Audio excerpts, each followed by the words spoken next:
Right team, in today's video we're talking about the 3 mindset shifts that I had to make to finally have my first 7-figure year. Check out where I'm at. So this is Bondi Beach in Sydney. And I don't know who says it's sunny here. It's cloudy. I've been in Australia for 2 weeks now. I had to buy a woolly hat, like a beanie, and a couple of I think I bought 3 jumpers whilst I've been in Australia. It's been freezing. It's supposed to be your summer. What's going on? Anyway, 2025 has been the year that I dreamt about for 10 years. I finally had my first kind of 7-figure year, and it's kind of mental thinking about that, kind of saying that out loud, but I dreamt about it for years and it finally came true. And in today's video I want to share with you some of the things that I wish I probably knew a few years ago that I think would have just made this process faster, maybe a bit easier, simpler definitely, and probably would have taken away a lot of like the guesswork. And I've spent definitely over $100,000 in the past 24 months in my education. That's working with mentors, going to masterminds, surrounding myself with really high caliber people, trying to learn how to not make the mistakes that they've made along the way.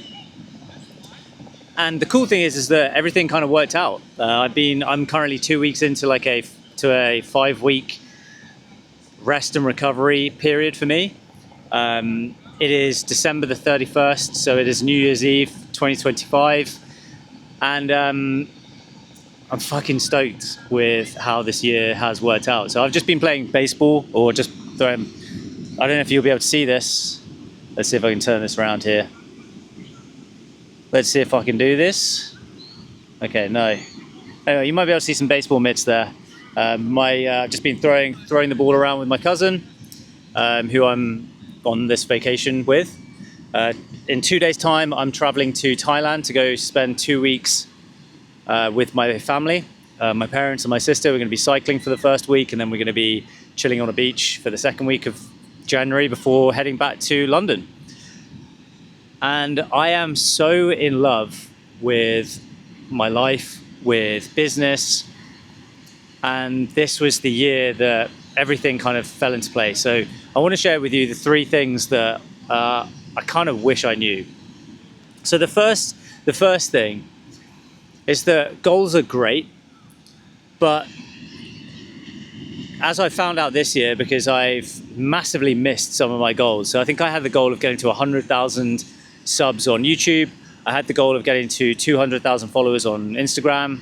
I think I'm at like 80,000 followers on Instagram, and like just touching maybe 30,000 subs, nearly 30,000 subs on YouTube. I missed them completely, like absolutely shockingly missed my goals for some of those goals. And it's made me realize that like I was making goals incorrectly. The goals that I had were output goals.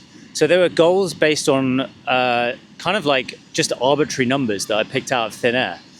So for me to get to 200,000 followers on Instagram and 100,000 subs on YouTube, I made that the goal, and that was incorrect. What I should have made the goal was inputs, not outputs.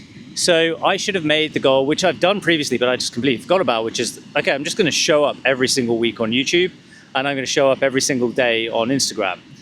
And in hindsight, it turns out that 2025 wasn't a growth year for me. It was a consolidation year.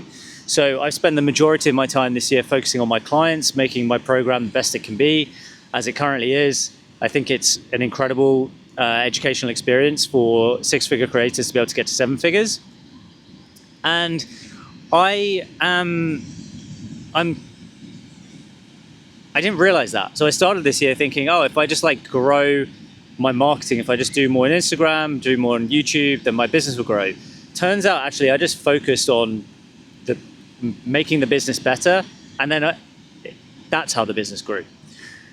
So really, like my first lesson is like, okay, going into next year, which will be a bit more of a growth year for me, now that I've really built something that has more capacity to bring on more clients, work with more people, I'm going to be able to do more marketing. So instead of having an output goal of, hey, I'm going to get to 100,000 followers, how about I'm going to just post consistently every single day, which didn't happen for me last year because I didn't need to. I just didn't need to. I had like started the year at like 70,000 followers or 50,000 followers, whatever it was, and it just wasn't a focus for me. It wasn't a priority. So my inputs didn't match my intended goals, my outputs.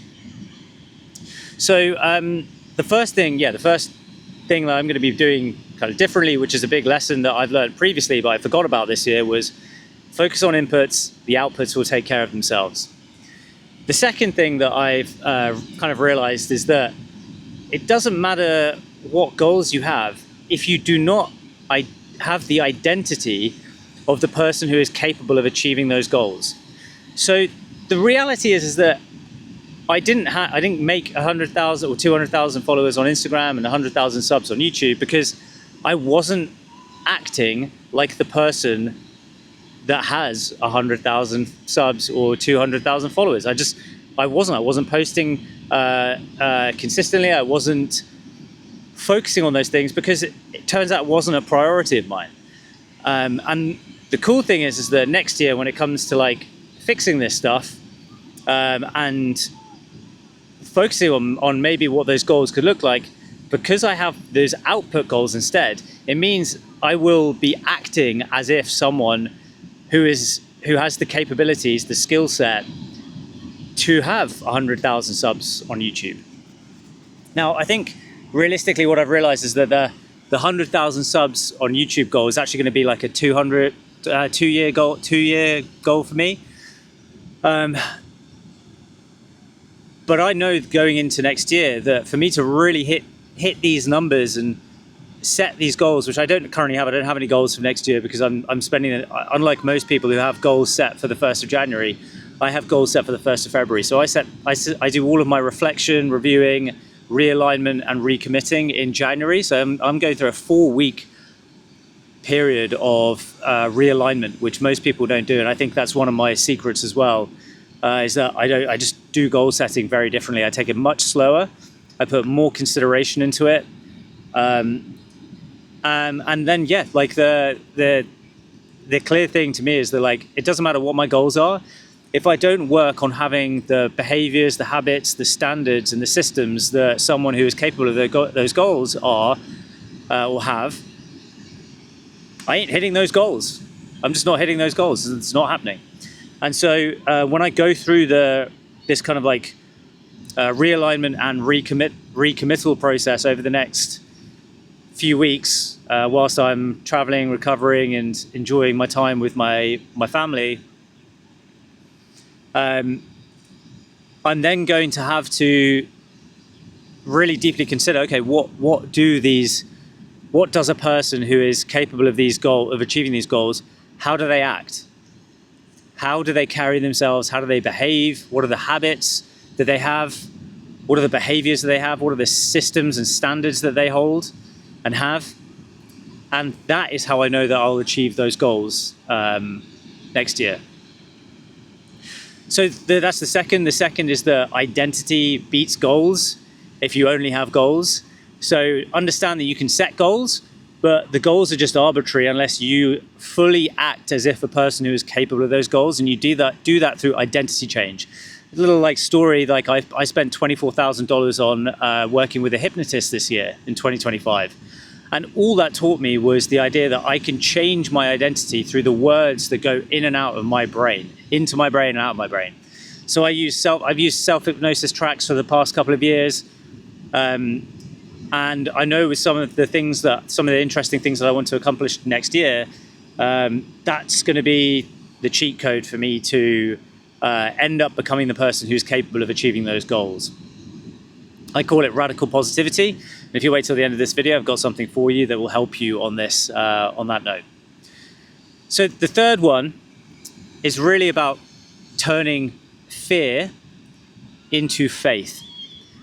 And I first did this 2 years ago now, and I went on this a little bit of a spiritual journey for the first time in my life. My life was like fucking hell. And I was dead broke 2.5 years ago. I couldn't afford food. My card would get declined every day when I go and buy food. I was living off soup and bread for like 3 months, which, you know, as someone who, I used to be a dentist 10 years ago, I never expected that to happen, but it did. And yeah, I was living in this state of just permanent fear. What if this happens? What if that happens? Don't make a mistake. Don't fuck up, because this could go wrong. That could go wrong. And everything changed for me when, instead of saying that could go wrong, this could happen, I changed my my mind frame to this could go right, this could go well, this amazing thing could happen, these amazing set of circumstances could occur. I have beaten positivity into my brain. I call it radical positivity, and it starts with journaling. So for me, every single morning, not every single morning, like I definitely probably 4 or 5 days out of the week I'll journal. The others I'm not. I'm enjoying my life. I'm chilling out. I write down statements, things like, I am the luckiest man to have ever walked the face of this planet. I've written that statement down probably 1,000 times. I write down, I am the best creator coach of all time. I write down things that remind me that I live in a world of abundance. I write down that, it's funny because I'm in front of the waves, that I say to myself, I am about to receive a tidal wave of money into my life. Again, written that down hundreds and hundreds of times over the past couple of years. And these statements just make you live in this permanent, just operate in this permanent state of positivity. Nothing could go wrong. When something does happen, it's like water off a duck's back. It doesn't have material impact on your decision making or your peace. And that truly is why, like, I feel like I have a business that is just a dream. I don't allow shit to wreck with my mental state, my energy levels. One of the biggest things that you can do is protecting your mental focus and mental state by just not allowing yourself to have access to all of the bullshit that you have on your phone until at least midday. So I have an app called Opal that I've used for 2 years, blocks access to messaging apps, social media apps from the moment I wake up at 5, 6, 7 a.m. all the way through to 12 p.m. midday. I just have complete uninterrupted focused attention. And I think most people don't live like that. You know, I see this with people. I see how they interact with their phone. I feel like I have such a great relationship with my phone because I weaponize it. It doesn't use me. It doesn't own me. I choose when to use it. And so I see other people on their phone. You know, that, like, this is why if you're one of my friends, or I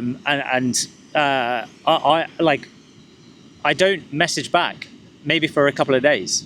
I'll get a message, but I won't message back for 2, 3, maybe 4 days. I'll just message back when I want to, because nothing's urgent. If someone's dying, someone will call me. I'll hear about it. But other than that, it's all good. So I choose when when my attention gets taken away from me. And all of these tools that I've used have resulted in me living in this just dream state where everything feels amazing. And even under circumstances like this year has been an incredibly challenging time for my girlfriend. She has been chronically sick for like over a year with long COVID. And she hasn't been able to work, exercise. She can barely walk for more than 10 minutes. And I've been helping her through that for the past year. We had to spend a month in Munich going through all sorts of treatments, brutal treatments. And it's been so hard because we couldn't do the things that we want to do. We couldn't go traveling. We couldn't do any of the things that we would typically do. But despite that, frankly, like, horrific situation, and you know, I've had to support her through it. I still live in this realm of just obsessional, radical positivity. And I think especially if you're an educator, you owe this to help your clients with that level of positivity. And so, yeah, look, I mean, I could ramble on for hours. I'm pretty good at that. But those are really the three biggest shifts that I made over the past 2 years that finally ended up in me having my first 7-figure year, which is incredible. And I'm in love with everything about it. Next year is going to be even better. And this year couldn't have gone better. Moved into my dream apartment in London, bought my dream car, did some really cool things with my family. I'm about to go on holiday with my family. And I'm so grateful. And I think when it comes down to the key to my mental state, it really does come down to being so unbelievably grateful about the small things. You know, that I'm here with the soft, warm sand between my toes on Bondi Beach. I get to choose when I make content. I just chose that this was going to be the moment. I want you to have the best year of your life in 2026. And I think if you focus on those three things, identity change, just making sure that you understand that inputs don't equal output goals, outputs don't equal the goals you're going to hit. Inputs equals hitting those goals. Identity change, and then transitioning from being in this state of fear to faith, you'll win. I promise you. I've made a full 25-minute masterclass breakdown on all of the tools that I've used to transform my mental state and my mindset and my ability to just set goals and smash them, and even if I don't smash them, be cool with it. I've made that video and you can watch it up here in the corner. I recommend you should. Go watch that video and I will see you in the next one. And well, all I can say is happy 2026. That was sick. And I will see you in the next one.